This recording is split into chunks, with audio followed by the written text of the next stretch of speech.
if you're that close and you are a few goals away,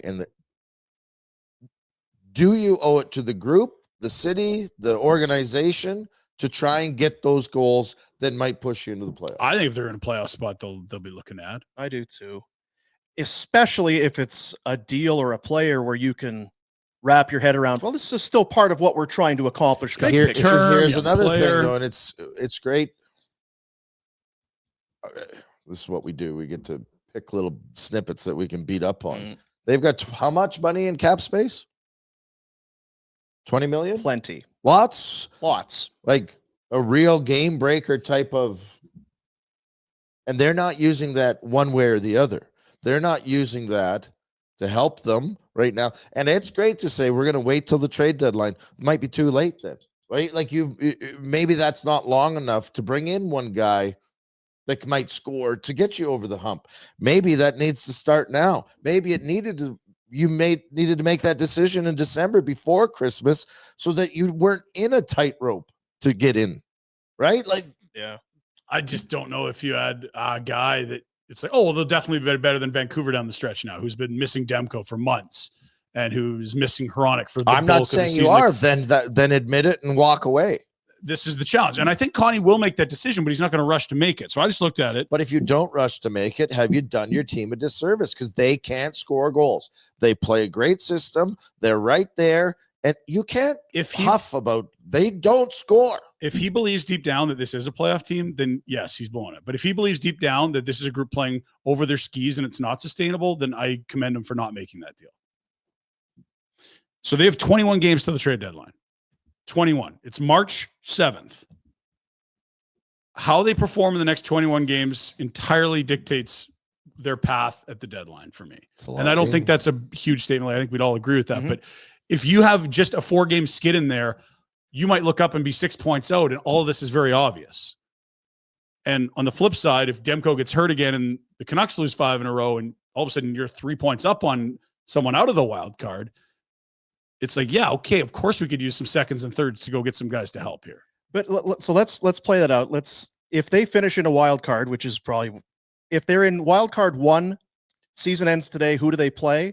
If they're in wild card 2, who do they play? Oh, you're playing division leaders. You're going to get stomped. Vegas. You're a playoff team. Right. So in that respect, I still think Conroy is going to. It'll be guarded. We look like we're in a playoff spot, but are we going to go and add, just like Sutter said, a waste of 8 days or whatever it is to get jet fuel? Yeah, fucking steamrolled by Vegas. It's Vegas or Winnipeg at this point. Maybe Dallas is on a bit of a heater here. Look, there's only good teams in the tops of these divisions. Colorado. That's all I'm saying is you're going to have your hands. But you can say that about it all the time. Then then don't go for it. Well, and look, it doesn't mean you can't go add a better version of Hanley for a third rounder at the deadline.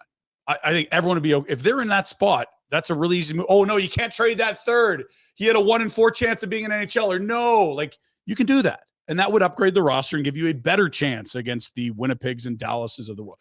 You're not going to be favored in any of these matchups. You're going to be, again, 8 days in jet fuel most likely. But you also say this group's earned the right to have that improved at the deadline.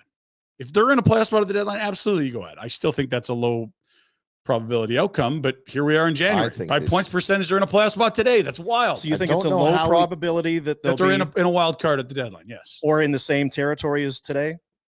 Because I say it's a high likelihood. It's semantics. I think they could definitely be within 2-3 points of the playoffs. I think that's really likely.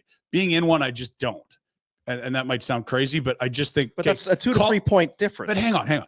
Is Colorado the same caliber of team as Calgary? No. I don't think Vancouver is either. And so those teams have had all the reasons in the world to not have great first halves of the year. The same reasons you'd believe they'd have better second halves of the year. That's who the Flames are trying to hang with. They're not in the same neighborhood on paper as those teams. Okay, that's fine. But so that's why I think they could be 3-4 points out, but I don't think they'll be in a wild card. Yeah, but if you're only 3 or 4 points out, are you throwing in a towel? No, you sit in your hands probably. But if you're 1 point up, like you're really talking about a shift of philosophy based on a 4-point swing. And that's what I'm saying is that if you think you're going to be at that point and you don't add now, that might, right? Like, I just think if you gave them truth serum, they think that it's been a really nice run, but that what happens to these games as we go February, March, April? Do they get easier or But harder? you're right. It has been, and you're probably right. But you still have to have let's play it out where Connie does nothing, because it's all a bit of a, Jesus, we didn't think we were going to be there. Yeah, what am I going to do? I can't add, because I don't even if I add, we're up against Vegas in the first round. That's going to be tough. And we weren't in a position. Well, we're not going to move backwards enough because the team's playing too well. I'm just going to sit on my hands. Is that good enough? Are we? You could justify it long term. I don't know. Like, I guess when it comes down to it, what kind of a feather is it in your cap to make the playoffs and get run? Well, it's money. Don't discount that there's I think it's a significant achievement. And for the business don't discount, sorry, I'm snapping on you a little bit, but F that. If I'm in that room and we're fighting for a playoff spot and we got a guy that's got under 2 goals against, nobody thought we were going to the finals. I went to the finals on 3 teams that weren't supposed to go. I mean, we had Hasek and Kiprusoff was unbelievable. No one knew Kiprusoff 3 months earlier, right? Like, so if Dustin Wolf, anyway, the point being, if I'm in that room, I don't believe that if I go to Vegas or Winnipeg that I can't beat those guys. If you can add one thing to throw a wrench into a series, it's a red hot goalie. They have the potential to have that. That's why I wonder if you're going to see pressure. You're going to see very much the same. They're going to be right where they are today. They'll be right where they are at the deadline. They are who they are. I feel at this point. We just praised them for not putting up eggs and competing. It's not going to change. And to the same, Vancouver can improve. Well, what if they get a little bit more out of Sharangovich? And what if the penalty kill's a little better?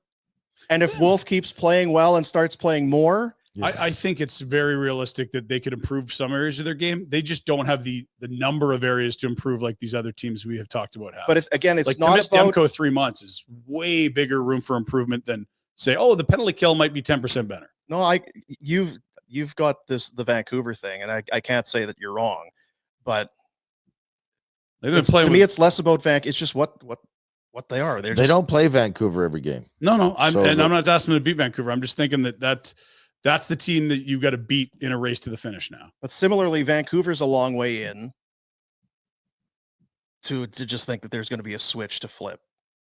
That does not feel like a team that is cohesive, that it's just not. Injuries holding them back. It doesn't feel right there. No. There's the off-ice stuff with Miller and Pettersson, and that is the biggest unknown to me. Because on paper, when Hronek gets back and he's in a conditioning stint to Abbotsford, and with Demko healthy in net, that's just way better. When you get Tyler Myers off your top pair, playing top pair minutes, you're a way better team. Hey guys, thanks for watching. Be sure to check out more of our content right here on the Flames Nation YouTube page. We had a bunch of great long-form interviews. You can check out some videos we've done as well outside of the studio. And of course, if you want more writing or merchandise stuff, flamesnation.ca or nationgear.ca. Appreciate you watching.